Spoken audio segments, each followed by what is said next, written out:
এরপরে আমাদের জ্ঞানগত কিছু শিরকের কথা বলি। আমাদের দেশে বলা হয় কুলুবুল মুমিনে আরশুল্লাহ, মুমিনের অন্তর হলো আল্লাহর আরশ। কথাটা শিরকি কথা। আল্লাহ পাকের আরশ 7 আকাশের উপরে। এরপরে আল্লাহর সাথে মিলে যায় ফানাফিল্লাহ, আল্লাহর সাথে কেউ মিশে যাওয়া। কোনো সৃষ্টি আল্লাহর সাথে মিশে যেতে পারে না, ফানাফিল্লার পর্যায়ে পৌঁছতে পারে না। কিছুদিন আগে একটা বক্তব্য শুনলাম, নুরুল ইসলাম ফারুকি এই বলতেছে, ফেসবুকে আছে, ইউটিউবে আছে, তার বক্তব্য প্রয়োজন হলে আমি দেখাইতে পারবো।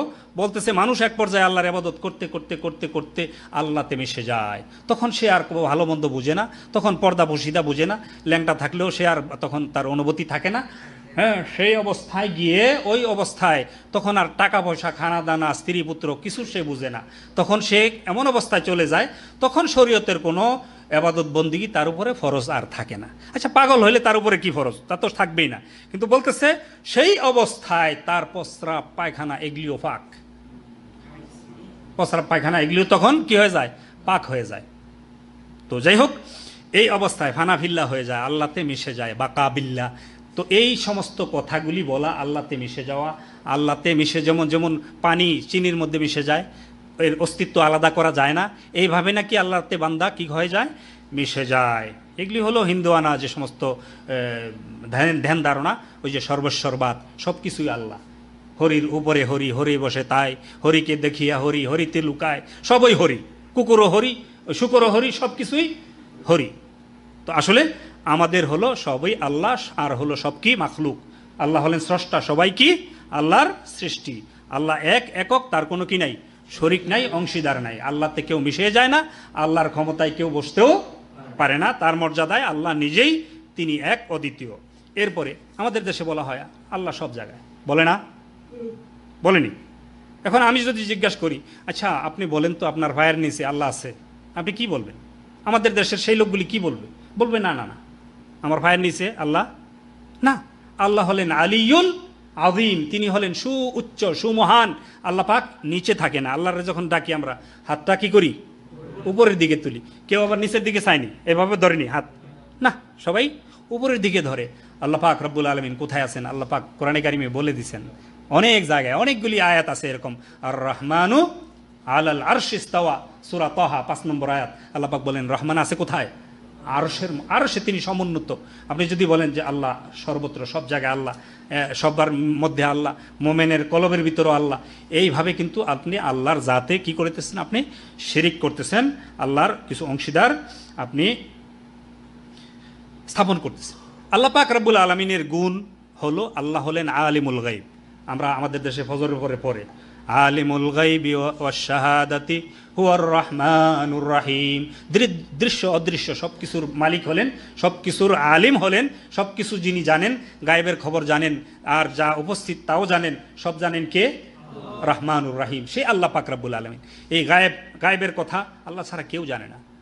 কুল্লা ইয়ালামু মান ফিস সামাওয়াতি ওয়াল আরদিল গায়বা ইল্লাল্লাহ। আল্লাহ পাক বলতেছেন আকাশে এবং জমিনে, বলে দিন নবী, আকাশে জমিনে কেউ গায়েব জানে না একমাত্র আল্লাহ ছাড়া। ওয়া ইনদাহু মাফাতিহুল গায়ব লা ইয়ালামুহা ইল্লাহু, একমাত্র আল্লাহর কাছে গায়েবের চাবি, তিনি ছাড়া কেউ জানে না। যদি মনে করেন যে এই গণক বেটা, এই ফির, এই মুর্শেদ, এই আল্লাহর ওলি, তারা গায়েব জানে, গণক জাদুকর মানুষের হাত দেখায় গিয়া, দেখেন তো আমার ভাগ্যটা কি, তখন হাত দেখে বলে তোমার এই সমস্যা আছে, তোমার এতগুলি ভাড়া আছে, এতগুলি ভাড়া যদি পার হইতে পারো এত বছর হায়াত পাইবা, তো ব্যবসা করলে লস হইতে পারে, বিদেশে গেলে লাভের সম্ভাবনা, আন্তাজে কিছু কথা আপনাকে বলে দিল। যদি লেগে যায়, হ্যাঁ বলে এইভাবে কৌশল করে অস্পষ্ট কিছু কথা বলবে। তো এই গায়েবের কথা আল্লাহ ছাড়া কেউ জানে না। আল্লাহ পাক বলেন আকাশেও না, জমিনেও না, কেউ গায়েব জানে না একমাত্র আল্লাহ ছাড়া। কিন্তু এই গায়েবের কথা জানার জন্য মানুষ টিয়া পাখির কাছেও যায়, যায় না? সেখান থেকে গায়েবের কথা তারা জানতে চায়। আসলে এই টিয়া পাখি নিজের ভাষা ভুলে গেছে, নিজের কোথায় তার বন্ধু বান্ধব, আত্মীয় স্বজন, তার নিজের বুলি সে ভুলে গেছে। কখন যে মালিকের এই খাঁচার থেকে সে মুক্তি হবে সে নিজেও জানে না, নিজের ভবিষ্যতের কথা। এই টিয়া পাখি আমাদের ভবিষ্যৎ, এই আশরাফুল মাখলুকাত, তারা গিয়ে টিয়া পাখির কাছে যায়, বানরের কাছে যায়, নিজের ভাগ্যের খবর লওয়ার জন্য বানরের কাছে যায় গুনাগুনায়। তো যাই হোক, এই সমস্ত কাজ, শিরকি কাজ, যদি ধারণা করে যে আল্লাহ ছাড়া অন্য কেউ গায়েব জানে, তাহলে শিরক বা কুফরি। রাসূলুল্লাহ সাল্লাল্লাহু আলাইহি ওয়াসাল্লাম বলেন, মান আতা কাহিনান আও আররাফান, যে ব্যক্তি কোনো জাদুকরের কাছে, কোনো গণকের কাছে যাবে এবং তাকে শুধু গিয়ে সে জিজ্ঞাসা করবে, বিশ্বাস করে না, শুধু এমনিই গেছে একটু দেখি কি বলে, শুধু জিজ্ঞাসা করলে 40 দিন আল্লাহ পাক রব্বুল আলামিন তার ইবাদত নামাজ কবুল করবে না। আর যদি বিশ্বাস করে, ফাকাদ কাফারা বিমা উনজিলা আলা মুহাম্মাদিন সাল্লাল্লাহু আলাইহি সাল্লাম, মুহাম্মদ সাল্লাল্লাহু আলাইহি সাল্লামের উপর যে শরীয়ত, যে কোরআন, যে হাদিস, যা কিছু আসলো সব কিছুকে সে অস্বীকার করলো, সে কুফরি করলো, কাফের হয়ে গেল। আল্লাহ পাকের উপরে ভরসা করা।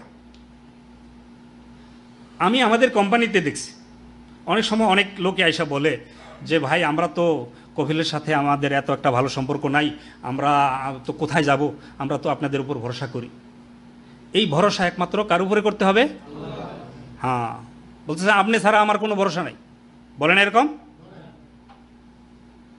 তো আল্লাহ ছাড়া ওয়া আলাল্লাহি ফালিয়াতাওয়াক্কালিল মুতাওয়াক্কিলুন, ওয়া আলাল্লাহি ফালিয়াতাওয়াক্কালিল মুমিনুন, মুমিনদের উপর উচিত হলো একমাত্র আল্লাহর উপর ভরসা করা, অন্য কারো উপর ভরসা করা যায় না। যখন আমারে বলে আমরা তো আপনার উপর ভরসা করি, আমি বলি আমি নিজের উপরে ভরসা আমি করি না, কারণ আমার যে শ্বাস বের হলো এটা যদি আল্লাহ ফিরে না দেয়, এটা ফিরে আনার ক্ষমতা আমার নাই। আমি বেঁচে আছি অন্যের দয়ায়, নিজের উপরে ভরসা নাই, আর তুমি আমার উপর ভরসা করো। ভরসা করলে একমাত্র আল্লাহর উপরে। এই কথা শিরকি কথা যে তোমার উপরে, আপনার উপরে আমরা ভরসা করি, আপনি ছাড়া আমাদের কে আছে, আপনি হলেন আমাদের, মানে আপনি ছাড়া উপায় নাই, আপনিই ভরসা। তো এই জাতীয় কথাগুলি বলা, অনেকে হয়তো সরল মনে মানুষ বলে, ওই যে অজান্তে অনেক শিরক হয়ে যায়, এটাও একটা বলে ফেলে যে আপনিই ভরসা, আপনি ভরসা। কয় উপরে আল্লাহ, নিচে আপনি, বলে না? নিচে রক্ষা করা, যদি আপনার জমিন আল্লাহ ধসায় দেয়, নিচে যিনি আছে রক্ষা করতে পারবে? তো কে? উপরেও আল্লাহ, নিচেও রক্ষা করার মালিক আল্লাহ। উপরে নিচে সব দিক থেকে আগে পরে সব কিছুর আমার রক্ষার মালিক কে? আল্লাহ রাব্বুল আলামিন। এইভাবে আল্লাহর মতো ভালোবাসা অন্য কাউকে করা যাবে না, আল্লাহর মতো ভয় অন্য কাউকে করা যাবে না। আইন দেওয়ার মালিক কে? লাহুল খালকু ওয়া লাহুল আমর, আল্লাহ পাকের সৃষ্টি, সৃষ্টি যার, হুকুম চলবে তার। কিন্তু মানুষ, মানব রচিত অনেক আইন সমাজের মধ্যে আছে না, দেশের মধ্যে আছে না? আইন প্রণয়ন করার ক্ষমতা, এই অধিকার একমাত্র আল্লাহ রাব্বুল আলামিনের। আইন দেওয়া, বিধান দেওয়ার মালিক অন্য কেউ নয়। কিন্তু আমরা আইন প্রণয়ন করে আমাদের মধ্যে কি হচ্ছে, আমাদের সমাজে, দেশে, রাষ্ট্রে এগুলির ব্যবহার হচ্ছে। বলা হয় সমস্ত ক্ষমতার উৎস জনগণ, রাজনৈতিক নেতা নেত্রীরা বলে সমস্ত ক্ষমতার উৎস জনগণ। এটা একটা শিরকি কথা। ক্ষমতার মালিক কে? সব ক্ষমতার মালিক কে? আপনি যে বললেন জনগণ, কিসের জনগণ? জনগণ তো আল্লাহর ক্ষমতার অধীনে, তাই না? তো আল্লাহ পাক রব্বুল আলামিন তিনি সমস্ত ক্ষমতার উৎস, জনগণ নয়, এমনকি জনগণের বাদশাও নয়। আল্লাহ পাক হলেন তিনি সমস্ত ক্ষমতার উৎস। এরপরে রাশির ফল বিশ্বাস করা। জ্যোতিষীরা অনেক কথা বলে যে ওই শনি গ্রহের প্রভাবে আপনার মধ্যে বিপদ আপদ আসতেছে, আপনার অমুক রাশি, আপনার মধ্যে এমন একটা পাথর দেওয়া দরকার, যেই পাথরটা দিলে আপনার এই সমস্ত বিপদ আপদ থেকে বাঁচতে পারবেন। আপনার মধ্যে ওই মঙ্গল গ্রহের প্রভাব আছে, আপনি অমুক রাশি হয়েছেন, অমুক দিন জন্ম হয়েছে, এই কারণে এই রাশির ফলে আপনার মধ্যে কি ওই মঙ্গল গ্রহের থেকে ভালো আসতেছে, প্রভাব আসতেছে। আপনি লগে একটা আকিক পাথর যদি রাখেন তাহলে কি হবে, আরও এগুলি সব ওই স্যাটেলাইট থেকে, ওই মঙ্গল গ্রহের থেকে এই সমস্ত কল্যাণ মঙ্গলগুলি টেনে টেনে আনবে। মানে এর পাথরের ব্যবহার দেখুন, লিটন দেওয়ান অতীত বর্তমান ভবিষ্যৎ সব জানে, তাই না? অতীত বর্তমান ভবিষ্যৎ কে জানে? এটা আল্লাহর গুণ। আমরা এগুলা লিটন দেওয়ানকেও দিয়ে দিই। আসলে জাহেল মূর্খ, তারা অতীত বর্তমান ভবিষ্যৎ কেউ জানে না, একমাত্র আল্লাহ ছাড়া। অতীত আমরা ভুলে যাই, ভবিষ্যৎ আমরা জানি না, কিন্তু আল্লাহ পাক রব্বুল আলামিন অতীতটা ভুলে যান না। ওমা কানা রব্বুকা নাসিয়া, তোমার প্রভু কিছুই ভুলে যায় না। আর তিনি কখন কি হবে তিনি সব কিছু তিনি জানেন, এবং সব কিছু তিনি লিখেও রেখেছেন ভাগ্যের সেই লৌহে মাহফুজে। কুল্লু শাইইন আহসাইনাহু ফি ইমামিম মুবিন, সুস্পষ্ট ফলকে লৌহে মাহফুজে আল্লাহ পাক সব লিখে রেখেছেন, তিনি সব জানেন। তো এই গুণ অন্য কারো নয়, এই ক্ষমতা অন্য কারো নাই। যখন একটা ভারী জিনিস উঠাইতে পারতেছেন না, আপনি শুনবেন অনেকে বলে ইয়া আলী, ধাক্কা দিয়ে পারতেছে না, কয় ইয়া আলী। আচ্ছা, এই গায়ে আপনার শক্তি কে দিছে? আরো শক্তি যেটা আপনি যদি পান কিছু, কার কাছ থেকে পাবেন? শক্তি চাইতে হবে কার কাছে? তাহলে আপনি আলী যে বললেন ইয়া আলী, এটা মনে হয় শিয়া থেকে আসছে। কাতিফ হসপিটালে আমার ওয়াইফ ছিল 8 দিন, বিকালে যাইতাম আর চেঁচামেচি শুনতাম। সেখানে আশেপাশে কেউ পেট ব্যথায় কাঁদতেছে, কেউ মাথা ব্যথায় যন্ত্রণায় ভুগতেছে। তো তারা সব সময় দেখি ডাকে ইয়া হোসেন, ইয়া আব্বাস, ইয়া আলী, খালি এগুলি শুনি। তা আমি আমার ওয়াইফের বললাম কি ব্যাপার, কখনো তো শুনি না আল্লাহ ইয়া আল্লাহ। বলতেছে আপনি তো 1 ঘন্টার জন্য আসেন, আমি তো 24 ঘন্টা এখানে।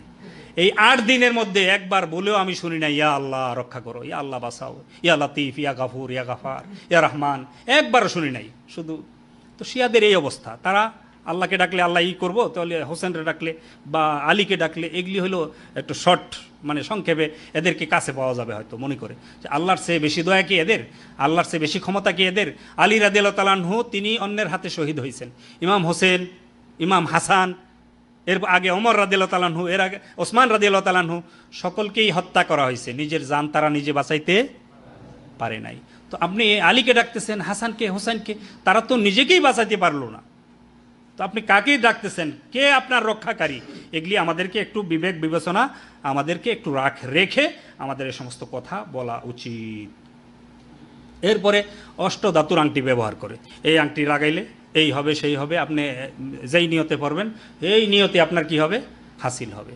আসলে এই আংটি আপনার ভালো করতে পারে না, মন্দও করতে পারে না। এই বিশ্বাস রাখা সেরেকি বিশ্বাস, কুফুরি বিশ্বাস, এর থেকে আমাদেরকে বাঁচতে হবে। তাবিজ, রাসূলুল্লাহ সাল্লাল্লাহু আলাইহি ওয়াসাল্লাম বলেন মান আল্লাকা তামিমাতান ফাকাদ আশরাক, যে তাবিজ ঝুলাইলো সে কি করলো, শিরক করলো।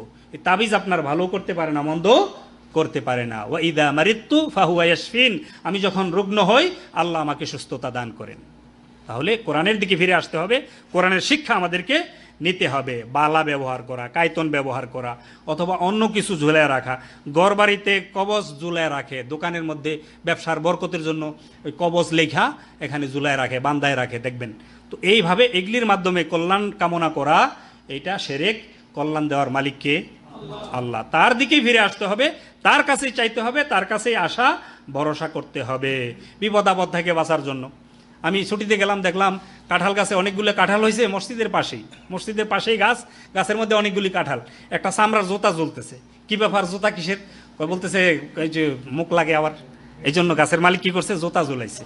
আচ্ছা, এই জোতা শুধু নয়, আপনি দেখবেন ওই তরি তরকারির যখন হয় ক্ষেতের মধ্যে, ঠোলা পাতিল, গরুর মাথা, এরপরে আরও কিছু এগুলি ঝুলায়।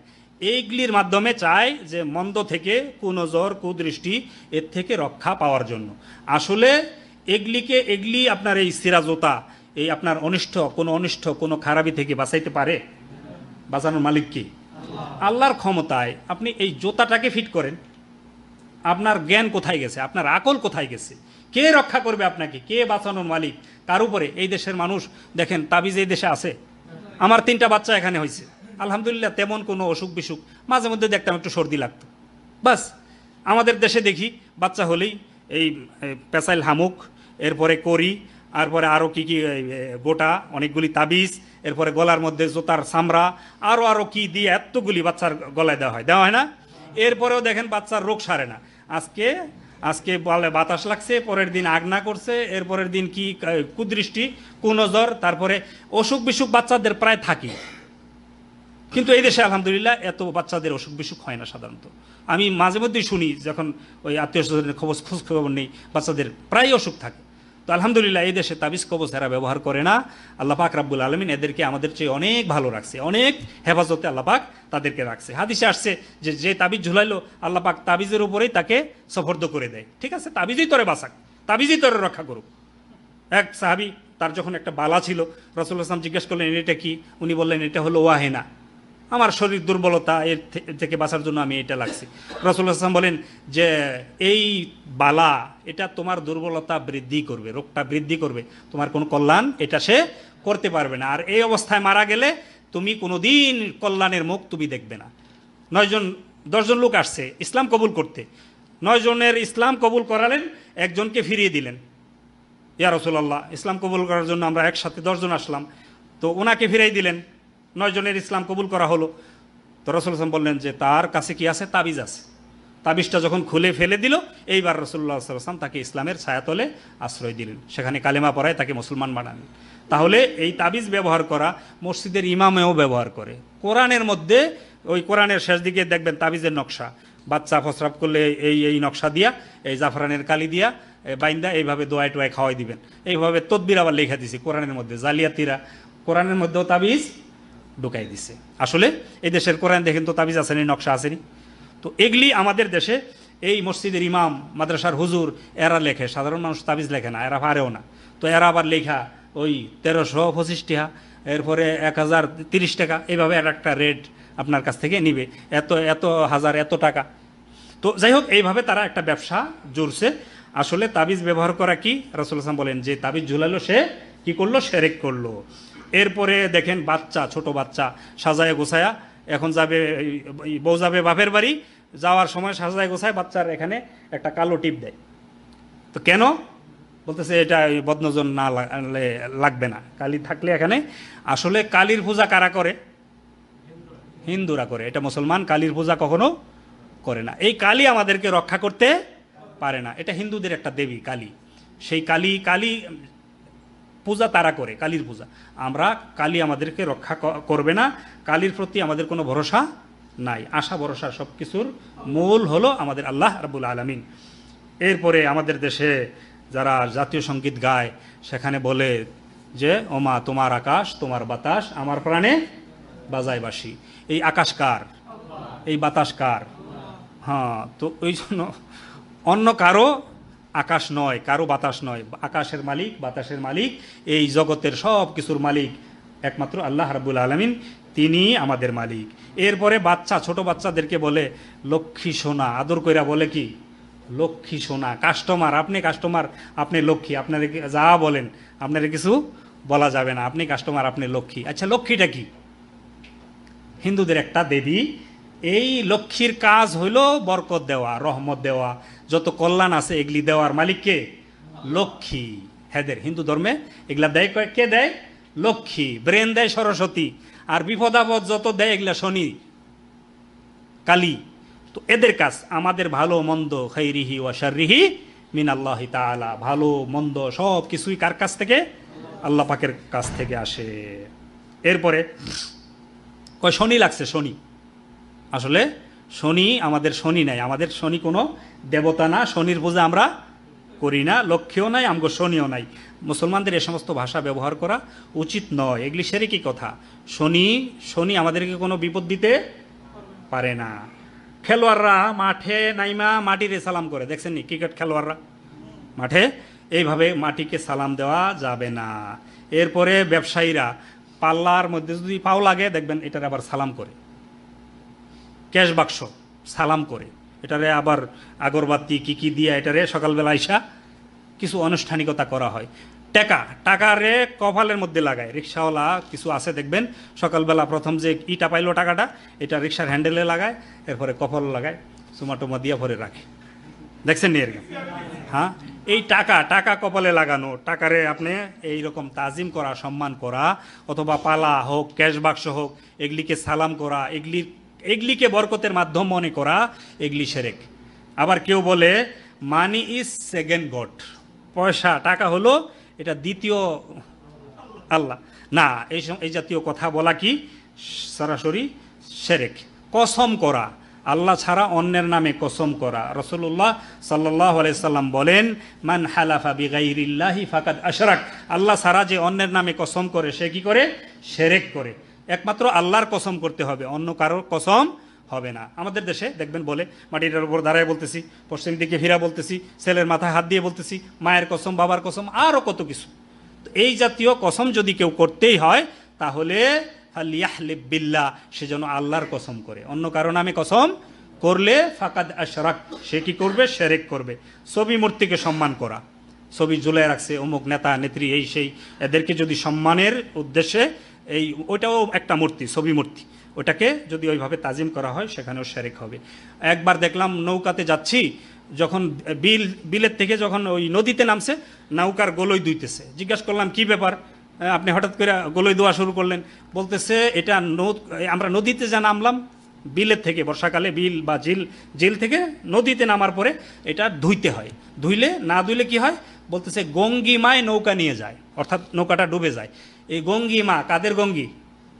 মুসলমানদের না, এটা হিন্দুদের একটা দেবী বা দেবতা, এরা বিশ্বাস করে। মুসলমান এটা বিশ্বাস করবে না যে আমার নৌকা কেউ নিয়ে যেতে পারে, পানিতে খোয়াজ খেজির আছে, সে রক্ষা করে, খোয়াজ খেজির নামে বুক দেওয়া হয়। এরকম অনেক কুসংস্কার, কুফরি কাজ সমাজের মধ্যে আছে। এরপরে মঙ্গল প্রদীপ জ্বালানো হয়। এই প্রদীপে কোনো মঙ্গল আনতে পারে? এর দ্বারা আমরা কোনো মঙ্গল পেতে পারি? মঙ্গল দেওয়ার মালিককে, তার দিকে আমাদেরকে ফিরে যাওয়া উচিত। আল্লাহর ছাড়া অন্য কারো নামে গায়েবী ক্ষমতা, আল্লাহ ছাড়া অন্য কাউকে গায়েবী ক্ষমতার অধিকারী বলে বিশ্বাস করা।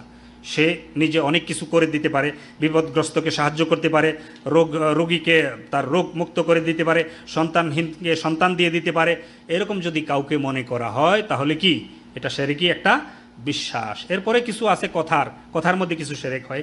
কিছু নাম এরকম আমাদের দেশে আছে, নাম রাখে গোলাম মোস্তফার গোলাম। আমরা কার গোলাম?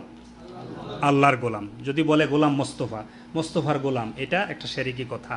এরপরে আব্দুল নবীর দাস, এটা একটা শিরকি কথা। আব্দুর রসুলের দাস। এরপরে আলী বক্স, অর্থাৎ আলী রাদিয়াল্লাহু তাআলা আনহুর দান। আমরা কার দান? বাচ্চাটা কার দান? যদি বলা হয় আলী বক্স, অর্থাৎ আলীর দান। হোসাইন বক্স, হোসাইনের দান। এরপরে পীর বক্স, এগুলিও নাম রাখে, হ্যাঁ, পীরের দান। এরপরে গোলাম রসুলের গোলাম। এই সমস্ত নাম থেকে আমাদেরকে বেঁচে থাকতে হবে। বিপদে পড়লে জিন, ফেরেস্তা, পীর, অলি, তাদেরকে ডাকা দূর থেকে, শিরক। এরপরে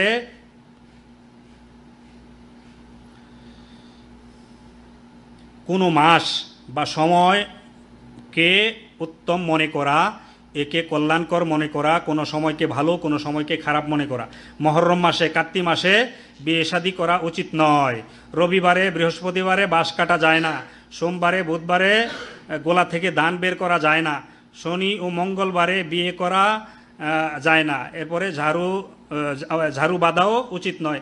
রাতের বেলা ঝাড়ু দিলে আয় উন্নতি নষ্ট হয়। এরপরে রাতে আয়না দেখলে কঠিন পীড়া হয়। রাতে নখ কাটা ঠিক নয়। সন্তানের গলায় মাছের হাড়, শামুক ইত্যাদি ঝুলিয়ে রাখা। বিভিন্ন ধরনের আমরা মনে করি কোনো দিন ভালো নয়, কোনো ক্ষণ ভালো নয়। এরপরে এইটা কল্যাণকর, ওইটা অকল্যাণকর, এটা মঙ্গল, ওইটাতে অমঙ্গল। আসলে ভালো মন্দ করার একমাত্র মালিককে আল্লাহ রাব্বুল আলামিন, তার দিকেই আমাদেরকে নিসবত করতে হবে। ওই ভালো মন্দ কেউ দিতে পারে না, কারো কিছু থেকে আসে না। সব ভরসা আসার স্থল হলো আল্লাহ রাব্বুল আলামিন। শুভযাত্রা, অশুভযাত্রা এগুলি বিশ্বাস করা, এগুলি আবার আমাদের দেশে আছে বাবে রহমতের দরজা আছে না ঢাকায়, তো সেখানে গেলে রহমত নাকি পাওয়া যায়। আসলে এই জাতীয় বিশ্বাস করা, শুভযাত্রা অশুভযাত্রা, বের হতেছেন ঘরের থেকে, দেখবেন একজনে খালি কলস নিয়ে আসতেছে, তো খালি কলস দেখলে কি হয়? কুযাত্রা। হ্যাঁ, শিয়াল বায়ে পড়ছে, খুব যাত্রাটা খুব ভালো হলো। আসলে এগুলি ভালো মন্দ কিছু নয়, এগুলি ভালো করতে পারে না, এরা মন্দও করতে পারে না। সব কিছু করার মালিক হলেন আল্লাহ পাক রাব্বুল আলামিন। আপনি ছিলেন বলেই আজকে রক্ষা পাইলাম, বলে না মানুষ? না, কেউ রক্ষা করার মালিক নয়, আল্লাহ রাব্বুল আলামিন, তিনি রক্ষা করার মালিক। আমি আপনার উপরে ভরসা করছি, আপনি ছাড়া কে আছে সাহায্য করবে? কে আছে? এইভাবে আমরা বলে ফেলি, না, এগুলি ভুল কথা। সাহায্য করার আল্লাহ রাব্বুল আলামিন একমাত্র, তিনি আমাকে সাহায্য করতে পারেন, আর অন্য কারো উপরে আমি এরকম বিশ্বাস আমি রাখবো না। আপনি যদি থাকতেন তাহলে কাজটা এরকম হতো, আপনি যদি থাকতেন তাহলে এরকম বিপদে আমি পড়তাম না। এইভাবে অন্য কারো দিকে এইভাবে নিসবত করা উচিত নয়। এরপরে আপনি একমাত্র পারেন আমাকে সাহায্য করতে, এরকম বলে না মানুষ? আপনিই পারেন আমারে সাহায্য করতে। আসলে এগুলিও কোনোটা ছোট শিরক হবে, কোনোটা আবার বড় শিরকও হয়ে যাবে। কেবলা বাবাই ভরসা, কেবলা বাবাই একমাত্র ভরসা, এই জাতীয় কথা আমাদের সমাজে শোনা যায়। দয়াল বাবা, বাবা ভান্ডারী, রক্ষা করো মোরে, এইভাবে বিভিন্ন গান, বিভিন্ন কাওয়ালি গাওয়া হয়। রিয়াদ করা, লোক দেখানো কোনো আমল করা। রাসূলুল্লাহ সাল্লাল্লাহু আলাইহি ওয়াসাল্লাম বলেন, ইন্না ইন্না আখওয়াফু মা আখাফু আলাইকুম আশ-শিরকুল আসগর, আমি সবচেয়ে বেশি ভয় করি ছোট শিরকের, তোমাদের উপরে আমার ভয় হয়, সবচেয়ে বেশি ভয় করি ছোট শিরকের। সাহাবারা জিজ্ঞেস করলেন আমা শিরকুল আসগর, ছোট শিরকটা কি ইয়া রাসূলুল্লাহ?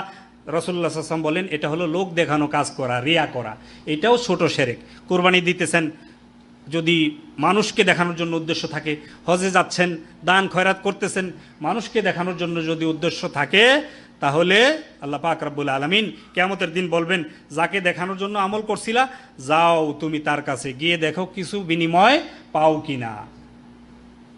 তো মান সাল্লা ইউরাই ফাকাদ আশরাক, যে ব্যক্তি লোক দেখানোর জন্য নামাজ পড়লো সে শিরক করলো। অমান সামা ইউরাই ফাকাদ আশরাক, লোক দেখানোর জন্য যে রোজা রাখলো সে শিরক করলো।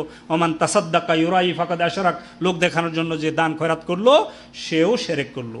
আমরা তো মানুষের না দেখাইলে দান করতেই পারি না, একটু না দেখাইতে পারলে, একটু মারহাবা না পাওয়া গেলে আমাদের পকেট থেকে পয়সা বেরি হইতে চায় না। এরকম যেন আমরা না করি, এগুলি হলো ছোট শিরক। আল্লাহ পাক রব্বুল আলামিন বলেন ওয়ালাকাদ উহিয়া ইলাইকা ওয়া ইলাল্লাযিনা মিন ক্বাবলিক, আপনার আগে এবং আপনাকেও ওহী করে বলতেছি লাইন আশরাক লা ইয়াহবাতান্না আমালুক, শিরক যদি করো নিজের সমস্ত আমল বরবাদ হবে। শিরক যদি করো এই গুনাহ, ইন্নাল্লাহা লা ইয়াগফিরু আন ইউশরাকা বিহি ওয়া ইয়াগফিরু মা দুনা যালিকা লিমান ইয়াশা, আল্লাহ পাক শিরকের গুনাহ ক্ষমা করবেন না, এছাড়া যত গুনাহ যাকে ইচ্ছা আল্লাহ পাক ক্ষমা করে দিবেন। অতএব সতর্ক সাবধান হতে হবে। নবী করিম সাল্লাল্লাহু আলাইহি ওয়াসাল্লাম আল্লাহ পাকের কাছে দোয়া করেছেন, আমরাও আল্লাহর কাছে দোয়া করি, আল্লাহ আমরা জেনে শুনে কোনো শিরক যেন কখনো না করি, আর আমার অজান্তে কোনো শিরক যেন না হয়। আল্লাহ তুমি শিরক থেকে রক্ষা করো। শিরক যদি কেউ করে, শয়তান বলে এইবার আমি অবসর নিলাম, তোমার পিছনে আর সময় নষ্ট আমি করব না, তোমাকে অসোয়াশা করায়া অসোয়াশা দিয়া তোমার দ্বারা পাপ করার কোনো দরকার নাই, তুমি এমনেও জাহান্নামী হেমনেও জাহান্নামী, যাও আমি এবার পেনশন নিলাম। শিরক যখন করছো ঠিক আছে, তুমি এইবার যত ভালো আমল করো, তোমার আমল আল্লাহ পাক একটাও কবুল করবে না। সতর্ক সাবধান হতে হবে। অন্য অন্য গুনাহ শিরক যদি কেউ না করে, লাইন আতাইতানি বিকরাবিল আরদি খাতায়া, তুমি যদি পৃথিবী ভরা গুনাহ নিয়ে বান্দা আমার সামনে আসো, তুম্মা আতাইতানি, এমন অবস্থায় তুমি আমার সামনে আসবে, সেই গুনার মধ্যে যদি শিরক না থাকে, লা আতাইতুকা বিকুরাবিহা মাগফিরা, এই পৃথিবী ভর্তি ক্ষমা নিয়ে বান্দা আমি তোমার সামনে হাজির হব। তো যত গুনাহ করবে আল্লাহ পাক রব্বুল আলামিন বলেন এর চেয়ে বড় ক্ষমা নিয়ে আমি বান্দার সামনে হাজির হয়ে যাব। তো আমরা সেই শিরকের গুনাহ যেন না করি, এর থেকে সতর্ক থাকি, সাবধান থাকি। এই আমাদের আজকের মূল কথা। আরও অনেক শিরক, অনেক কথা, অনেক নিয়ম কানুন হয়তো আপনার সমাজে আছে যেগুলি আমি জানি না। আমি কিছু যেগুলি জানলাম বা আমার পক্ষে যতটুকু সম্ভব হয়েছে কিছু আমি সংক্ষেপে নোট করার চেষ্টা করছি। আরও অনেক কথা, আরও অনেক বিষয়, এগুলি আমরা ইনশাআল্লাহ পর্যায়ক্রমে আমরা আলোচনা করব ইনশাআল্লাহ। আল্লাহ পাকের কাছে তৌফিক কামনা করে এখানে শেষ করতেছি। আকুলু কাউলি হাদা আস্তাগফিরুল্লাহ লি ওয়া লাকুম ওয়া লিসাইরিল মুসলিমিন। সুবহানাকাল্লাহুম্মা বিহামদিক আশহাদু আল্লা ইলাহা ইল্লা আনতা আস্তাগফিরুকা ওয়া আতুবু ইলাইক।